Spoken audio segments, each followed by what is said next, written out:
¿Quién inventó el primer banco? Si bien es cierto que los bancos modernos deben su existencia, y su éxito, a los cambiadores de dinero del siglo XI, el concepto de la mayoría de las operaciones que se utilizan en la actualidad nacieron hace unos 3000 años. Las actividades de tipo bancario se practicaban ya en Mesopotamia, donde algunos comerciantes hacían préstamos de granos a los agricultores y negociantes, que se dedicaban a transportar bienes entre las ciudades. Puesto que nadie se atrevía a robar en los edificios consagrados a los dioses, tanto en la antigua Babilonia como en Egipto los ciudadanos depositaban sus bienes en los templos. No fue hasta el siglo XIV cuando nos encontramos con los precursores de lo que podríamos considerar como la institución bancaria moderna. De hecho, la palabra banco, que conocemos por finanzas, tiene algo que ver con el asiento que comúnmente utilizamos para sentarnos. Esto se debe a que el término tiene su origen en la palabra italiana banchi, que describe las mesas y bancos sobre los que los financieros italianos llevaban a cabo sus negocios en la Edad Media. Pero la Iglesia prohibió la usura de los cristianos y los préstamos de dinero fueron transferidos a los judíos. Dignos de mención son las condenas del Tercer Concilio de Letrán en 1179, el Segundo Concilio de León en 1274 y el de Viena en 1311. En la Edad Media, la Iglesia Católica declaró el préstamo de dinero como una actividad anticristiana e inmoral, y en el siglo XII el Papa prohibió por completo a los cristianos cobrar cualquier tipo de interés, haciendo imposible ganar dinero a través de la banca. Dado que las normas de la Iglesia Católica no se aplicaban a los judíos y los reyes y príncipes europeos necesitaban dinero para luchar y para construir, pronto se comenzó a operar un negocio de préstamos de dinero contra la protección de hombres poderosos. Y dado que muchos gremios comerciales estaban prohibidos para los judíos, la banca les proporcionó una buena oportunidad para ganarse la vida.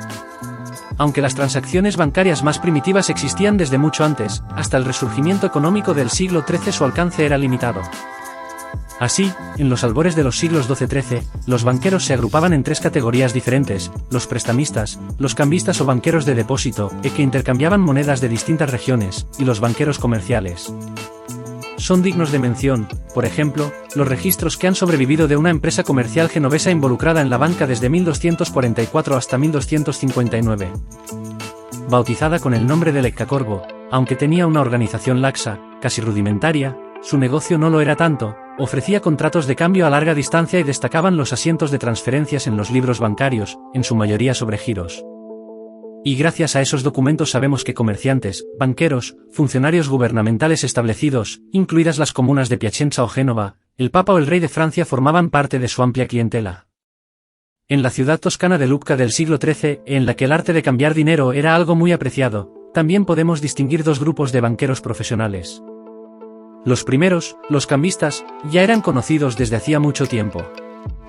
Los segundos, sin embargo, empezaron pronto a perfeccionar las técnicas financieras y la organización comercial sobre las que se basarían el comercio y las finanzas internacionales del siglo XIII, pasando a convertirse en comerciantes dedicados al comercio a gran escala. ¿El banco más antiguo del mundo? ¿Quién lo inventó? Un gran número de actividades bancarias medievales y sus centros de operaciones se establecieron en Italia. Por este motivo, no es raro que generalmente se acepte que el primer banco del mundo, entendido tal y como lo concebimos hoy en día, apareciera durante el apogeo del Renacimiento italiano en Siena en el siglo XV. En esos momentos, Siena formaba parte de la República de Florencia, que era uno de los centros financieros más poderosos del país. El banco más antiguo se llama Monte dei Paschi di Siena, fue originalmente creado en 1472, y en sus primeros años era conocido con el nombre de Monte Pio, Monte de Piedad. Consistía en una entidad originalmente benéfica donde los pobres podían obtener sumas en metálico empeñando sus distintas pertenencias. Aunque debido al cambio en su estructura durante los 2 siglos posteriores a su fundación, fue rebautizado en 1624, convirtiéndose así en la Banca Monte dei Paschi di Siena. Pero fue este cambio el que originó que en la actualidad exista cierto desacuerdo sobre cuál es realmente el banco más antiguo del mundo.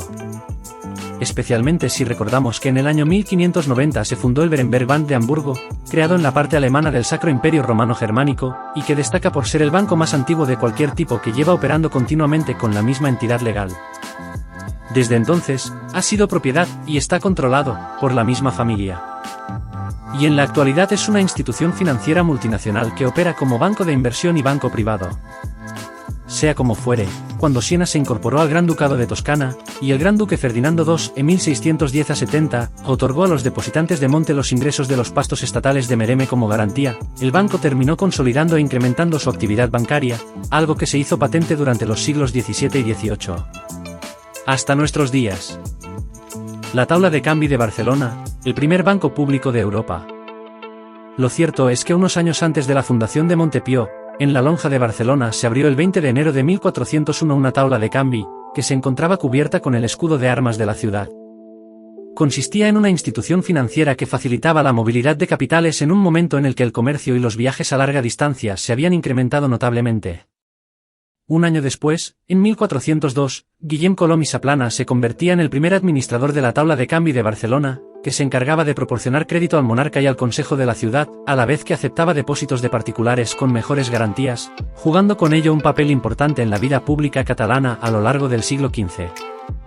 Aun cuando, en vida, el calvario de los usureros fue intenso, muchos supieron aprovecharse de la situación y salir adelante.